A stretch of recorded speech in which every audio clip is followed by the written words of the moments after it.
அனைவருக்கும் வணக்கம் மக்களே. இந்த ஒரு வீடியோவில் நம்ம எதை பற்றி பார்க்க போகிறோம் அப்படின்னா, அனைவருமே எதிர்பார்த்து கொண்டிருந்த ஒரு அற்புதமான அரசு வேலைவாய்ப்பு அப்படின்னு கூட சொல்லலாங்க. ஏன்னா அப்படிப்பட்ட ஒரு துறையில இருந்து தான் வேலை வாய்ப்புகள் நோட்டிஃபிகேஷன் 2025 டு 2026க்கான அஃபிஷியல் நோட்டிஃபிகேஷன் ரிலீஸ் பண்ணி கொடுத்துருக்குறாங்க. அப்படி எந்த துறை அப்படின்னு தானே கேட்குறீங்க? ஆமாங்க, எல்லாருமே ஃபோட்டோலே, தம்ப்நெயிலே, டைட்டிலே பார்த்துட்டு தான் கிளிக் பண்ணி உள்ள வந்திருப்பீங்க இல்லையா? ஆமாங்க, கிராம உதவியாளர் வேலை வாய்ப்புக்கான புதிய நோட்டிஃபிகேஷன், புதிய அஃபிஷியல் நோட்டிஃபிகேஷன் ரிலீஸ் பண்ணியிருக்காங்க. நிறைய பேருக்கு கிராம உதவியாளர்னா தெரியாது. விஏஓன்னா ஒரு சில பேருக்கு தெரியும். வில்லேஜ் அசிஸ்டன்ட்னா ஒரு சில பேருக்கு தெரியும். ஓகேங்களா? ஸோ 3 விதமாக சொல்லியிருக்கோம். ஸோ முடிஞ்ச அளவுக்கு எல்லாருக்குமே இந்த வீடியோவை ஷேர் பண்ணுங்க. சரிங்களா? ஸோ இந்த விஏஓ உதவியாளர் வேலையை பொறுத்த வரைக்கும் டோட்டலா நம்பர் ஆஃப் வேகன்சி 38 மாவட்டத்திற்கும் எவ்வளவு கிடைச்சிருக்குது, இதுல ஒவ்வொரு மாவட்ட வாரியா எவ்வளவு வேகன்சி கிடைச்சிருக்குது, அதுல அப்ளை பண்றதுக்கு ஸ்டார்டிங் டேட் என்ன, எண்ட் டேட் என்ன, அதற்கான முழுமையான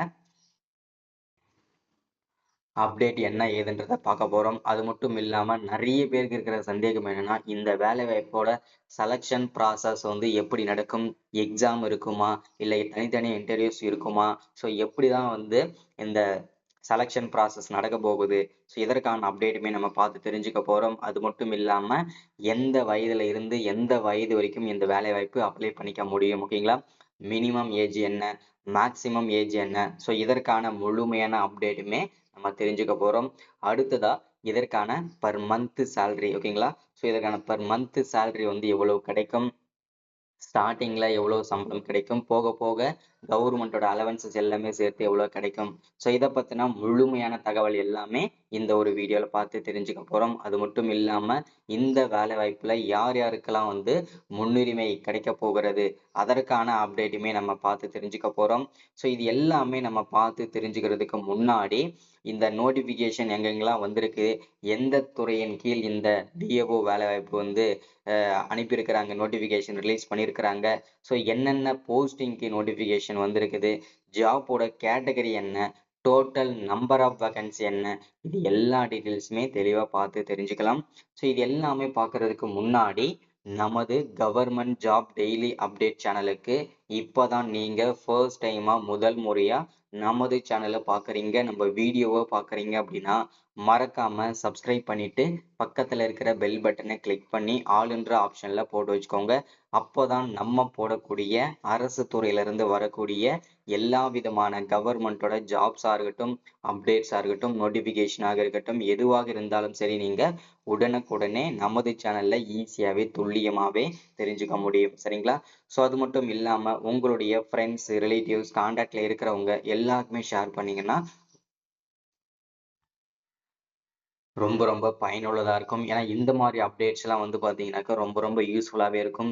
ஏன்னா இந்த மாதிரி வேலையெல்லாம் கிடைச்சதுன்னா கண்டிப்பா உங்களுடைய லைஃபே கூட செட்டில் ஆகிறதுக்கான வாய்ப்புகள் நிறையவே இருக்கு. சரிங்களா? சரி, ஓகே, வாங்க வீடியோக்குள்ள போயிட்டு இதற்கான முழுமையான அப்டேட் என்னன்றத தெரிஞ்சுக்கலாம். ஸோ வீடியோவை ஸ்கிப் பண்ணாம முழுமையா பாருங்க. வீடியோ பார்க்குற ஒவ்வொருத்தரும் லைக் பண்ணிட்டு பாருங்க. ஏன்னா நீங்க பண்ற ஒவ்வொரு லைக்கும் அடுத்தடுத்த அப்டேட்ஸ் நம்ம கொடுக்கறதுக்கு ஒரு சின்ன ஒரு மோட்டிவ் கிடைக்கும். சரிங்களா? சரி, ஓகே. இப்போ முதல்ல நம்ம பார்க்க வேண்டிய விஷயம் என்னன்னா, இந்த வேலை வாய்ப்பானது எங்கிருந்து நமக்கு கொடுத்துருக்குறாங்க அப்படின்னா, TN revenue and disaster department, ஓகேங்களா? ஸோ அங்கிருந்து தான் இந்த துறையின் கீழ் தான் இந்த வேலை வாய்ப்புகளை நோட்டிபிகேஷன் ரிலீஸ் பண்ணியிருக்கிறாங்க, ஓகேங்களா? ஸோ அடுத்ததான் வந்து போஸ்டோட நேம் என்ன போஸ்டிங்க்கு அப்படின்னு கொடுத்துருக்காங்க அப்படின்னா, வில்லேஜ் அசிஸ்டன்ட் விஓன்ற போஸ்டிங்க்கு தான் நமக்கு நோட்டிபிகேஷன் ரிலீஸ் பண்ணியிருக்காங்க. அடுத்தது ஜாபோட கேட்டகரி, ஓகேங்களா? இந்த ஜாபோட கேட்டகரியை பொறுத்த வரைக்கும் தமிழ்நாடு நிரந்தரமான ஒரு அரசு வேலை தான். எந்த விதமான கான்ட்ராக்ட் பேஸ் பண்ணியோ இல்லை வந்து டெம்பரவரி அந்த மாதிரி எதுவுமே கிடையாது. நிரந்தரமான ஒரு அதிகாரப்பூர்வமான ஒரு அரசு வேலை தான். சரிங்களா? அடுத்துதான் total number of vacancies. Total number of vacancies அப்படின்னு பார்த்தோம்னா 6244 அஃபிஷியல் வேகன்சி கொடுத்துருக்குறாங்க. இந்த வேகன்சிக்கு தான் நம்ம வந்து அப்ளை பண்ண போறோம். சரிங்களா? ஸோ இதுல ஒவ்வொரு மாவட்ட வாரியா இந்த 6244 வேகன்சியை பிரிச்சு எப்படி கொடுப்பாங்க, ஸோ அது எப்படி நான் பிரிச்சிருக்கேன், ஒவ்வொரு மாவட்டத்திலும் எவ்வளவு வேகன்சி இருக்கு, எல்லாமே தெளிவா வந்து தெரிஞ்சுக்கலாம். சரிங்களா? அடுத்ததா வந்து இந்த போஸ்டிங் வந்து தமிழ்நாடுக்குள்ள உங்களுக்கு எங்கெங்கெல்லாம் போஸ்டிங் கிடைக்கும், அதற்கான வாய்ப்புகள் எவ்வளவு இருக்கு அப்படின்னு கேட்பீங்க இல்லையா? ஸோ தமிழ்நாடுக்குள்ள எந்த மாவட்டத்தில் வேணும்னாலும் உங்களுக்கு போஸ்டிங் கிடைக்கும். அதுல எந்த விதமான மாற்றமும் கிடையாது. சரிங்களா? ஸோ அடுத்ததான் வந்து இதற்கான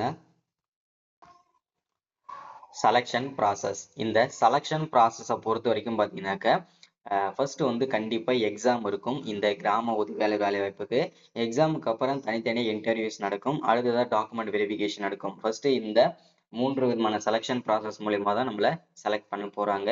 ஃபர்ஸ்ட் இந்த விஏஓடைய ஜாப் நேச்சர் எப்படி இருக்கும் அப்படின்றத தெரிஞ்சுக்கணும் இல்லையா? ஃபர்ஸ்ட் வந்து இந்த விஓக்கு வந்து ஒரு தாலுக்கால வேலைக்கு போடுறாங்க அப்படின்னா, போஸ்டிங் போடுறாங்க அப்படின்னா, அந்த தாலுக்காவில் எத்தனை குக்கிராமங்கள் இருக்கு, எவ்வளவு மக்கள் வசிக்கிறாங்க, அடுத்ததா என்னென்ன வகையான நிலங்கள்லாம் அங்க இருக்கு, எத்தனை வகையான பயிர்கள் இடுறாங்க அங்க, ஸோ அதிகமா என்ன விளைவிக்கிறாங்க, ஸோ இது எல்லாமே பார்த்தீங்கன்னா ஃபர்ஸ்ட் வந்து அனலைஸ் பண்ணணும். ஃபர்ஸ்ட் இந்த விஏஓ உதவியாளர். சரிங்களா?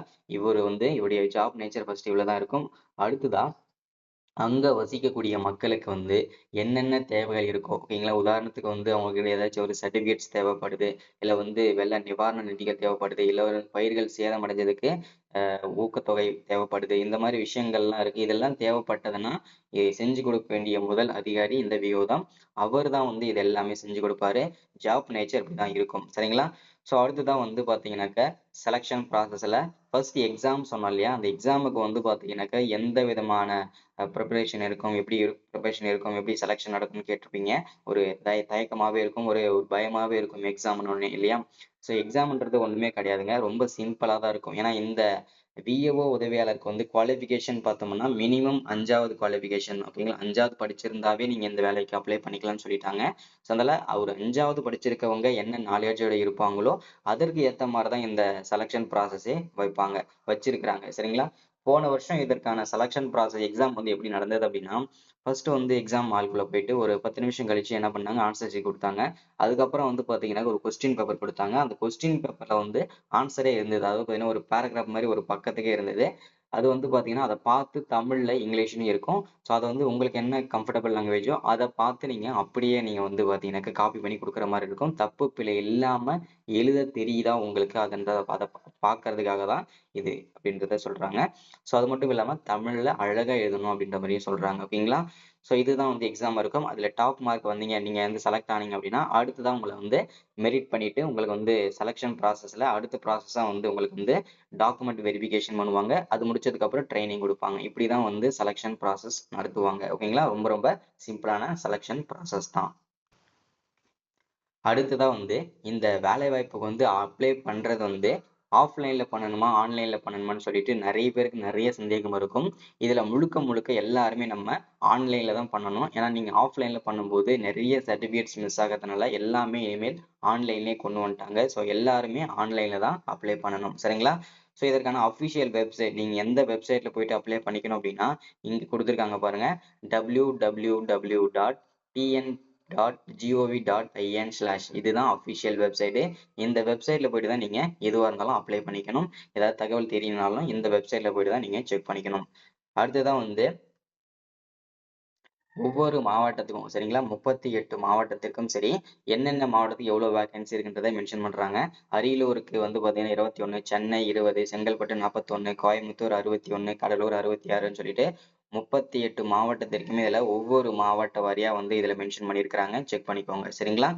ஸோ அடுத்ததான் வந்து இதற்கான சம்பளம் பர் மந்த் சேலரி இதற்கு எவ்வளவு கிடைக்கும் அப்படின்னா, பர் மந்த்துக்கு 11,100ல இருந்து ஸ்டார்ட் பண்ணி 35,100 வரைக்கும் இதற்கான சேலரி கிடைக்கும். ஏதாவது டவுட் இருந்ததுன்னா நீங்க அஃபிஷியல் அந்த வெப்சைட் போயிட்டு நோட்டிபிகேஷனை செக் பண்ணிக்கலாம். ஓகேங்களா? ஸோ அடுத்தது வந்து எலிஜிபிலிட்டி. நம்ம சொன்ன மாதிரி மினிமம் நீங்க 5வது படிச்சு பாஸ் பண்ணியிருந்தாலே போதுமானது. இந்த வேலை வாய்ப்புக்கு ஈஸியாவே நீங்க அப்ளை பண்ணிக்க முடியும். ஓகேங்களா? ஸோ அடுத்தது ஏஜ் லிமிட்டை பொறுத்த வரைக்கும் 21 வயசுல இருந்து 32 வயசு வரைக்கும் அப்ளை பண்ணிக்கலாம். இது ஜெனரல் கேட்டகரிகளுக்கு. ஸோ ஒரு சில இந்த எஸ்சி, எஸ்டி, பிடபிள்யூ கேட்டகரியில இருக்கிறவங்களுக்கு 40 வயசு வரைக்கும் கூட 45 வயசு வரைக்கும் கூட அப்ளை பண்ணிக்கலாம். சரிங்களா? அடுத்ததான் செலக்ஷன் ப்ராசஸ். நம்ம சொன்ன மாதிரி கண்டிப்பா எக்ஸாம் இருக்கும். அடுத்தது டாக்குமெண்ட் வெரிஃபிகேஷன், அடுத்து கடைசியா வந்து இன்டர்வியூ. இன்டர்வியூ மீன்ஸ் இந்த வெரிஃபிகேஷன் தான். ஓகேங்களா? ஸோ அடுத்தது எப்படி நீங்க அப்ளை பண்ணணும் அப்படின்றதுக்கான எல்லா ஸ்டெப்பையுமே இதில குடுத்துருக்காங்க. செக் பண்ணிக்கோங்க. ஃபர்ஸ்ட் நீங்க ஆன்லைனுக்கு போகணும். அதுக்கப்புறம் இந்த வெப்சைட்க்கு போயிட்டணும். ஸோ அதுக்கப்புறம் ஃபில் எல்லா மிஸ்டேக்கும் இல்லாம, எந்த வித மிஸ்டேக்கும் இல்லாம அத எல்லாமே ஃபில் பண்ணணும். உங்களுடைய டீட்டெயில்ஸ் எல்லாமே.